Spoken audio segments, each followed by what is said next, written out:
Last month, we all saw distressing pictures from the Kabul airport. Afghans hanging onto US military jets, mothers handing their babies over in search of a better life, hundreds queuing to board aeroplanes with just one suitcase. The Afghan troop pullout was a disaster, and the Pentagon leaders were grilled in the Congress over the withdrawal. Is it true that we actually did tabletop exercises and we never assumed that there could be an immediate collapse of the Afghan government? We poured money and support and air cover, and the Afghan government continued to fail. The situation was deteriorating rapidly by July. Why wasn't action taken to secure the Kabul airport? Once President Biden made the decision to have U.S. forces leave the country, who designed the evacuation? Worst of all, 13 brave Americans were killed in the evacuation. We told our interpreters, our driver, that we would not abandon them, and that's exactly what we did. But if all this is true, General Milley, why haven't you resigned? We will continue to protect the American people. Since April of this year, the President made clear his intent to end American involvement. This raises questions about America's ties with the Taliban. Secondly, the Taliban have not broken their ties with al-Qaeda. The 2020 Doha Agreement had specifically asked the Taliban to sever ties with al-Qaeda, and now the Pentagon says those links are intact. The leaders admitted that the threat of a reconstituted al-Qaeda is very real. They also hinted at the possibility of more attacks by al-Qaeda and ISIS-Khorasan.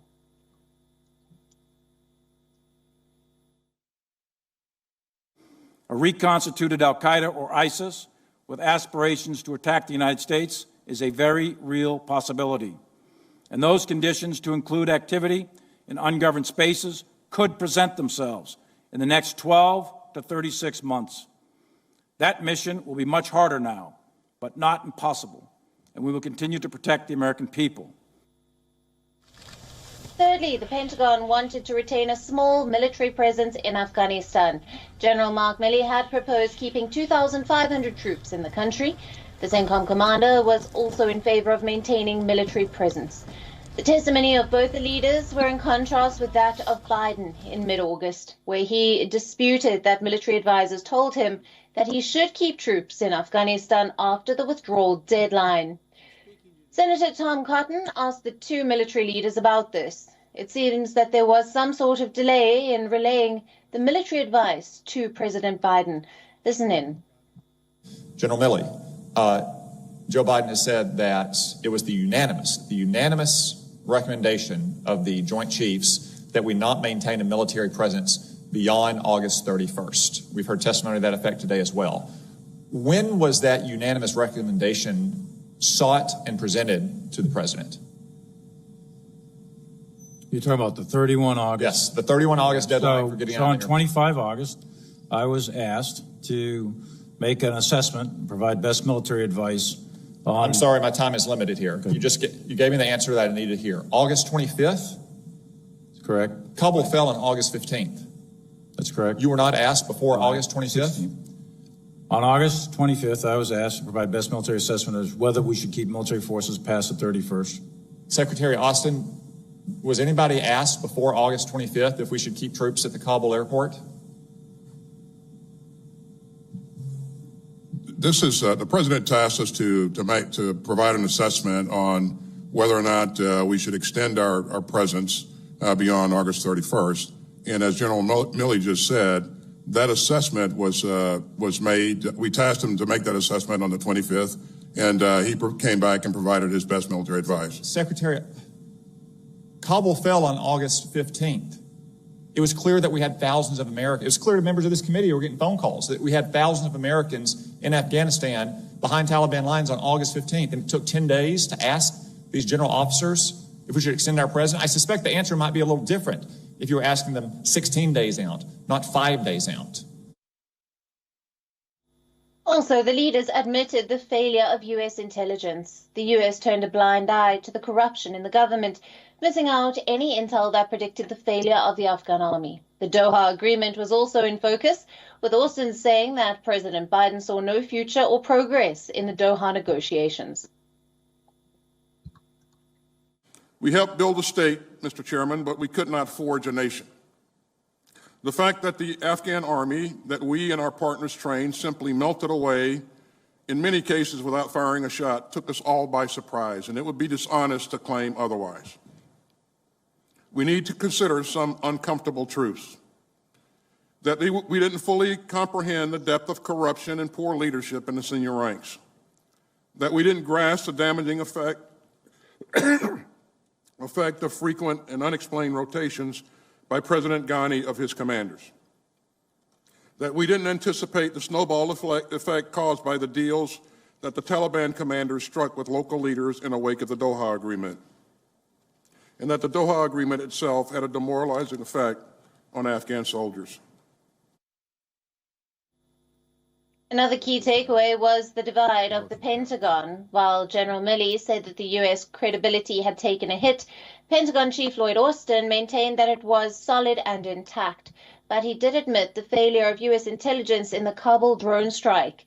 He said that the strike had taken 10 innocent lives in the Afghan capital. Remember, WION has been questioning the Pentagon claims since the day of the strike. WION's Anas Malik even talked to the victims' kin, who called for justice. Austin even said that he had not yet reached out to the aircrew operating the aircraft, but that the incident is under a 3-star review by the military.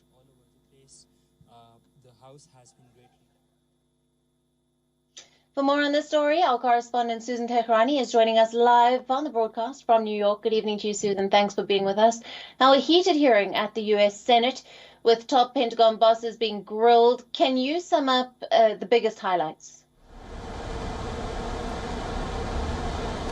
That's right, Allison, as you mentioned, a really contentious session right now, continuing at the U.S. Capitol. And I think one of the bombshells was really the admission by General McKenzie and General Milley saying that they did indeed recommend to U.S. President Joe Biden to keep at least 2,500 U.S. troops in Afghanistan beyond the August 31st deadline, something that the U.S. president had noted time and again, especially in a televised interview, that he did not recall anyone recommending that. That, of course, after the fall of Kabul, essentially lying to the American people. And now we'll have to see, moving forward, how that's going to be covered here in the United States, and to what extent, moving forward, as this testimony moves forward, what other contradictory statements has the president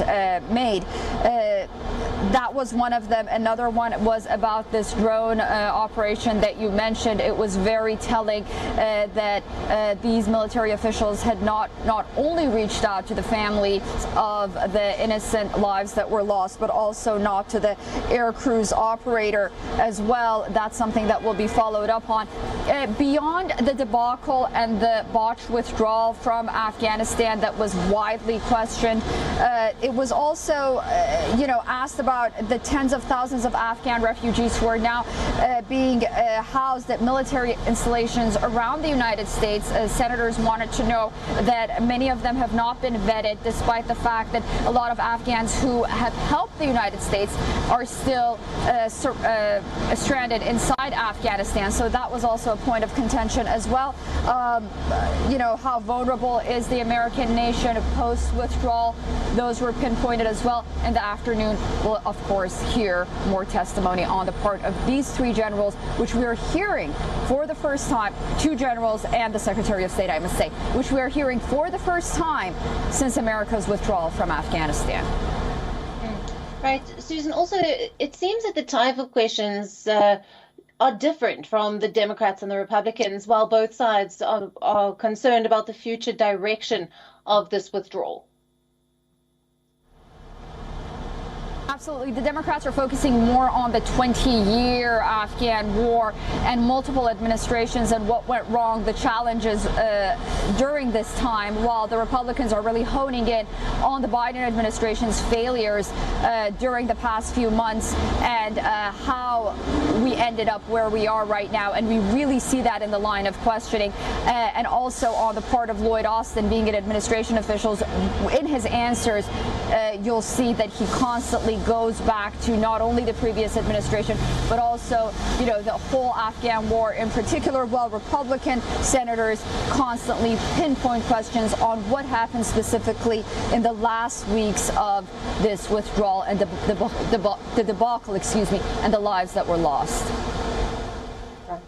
Susan, we'll leave it there. Thanks very much for joining us on this broadcast.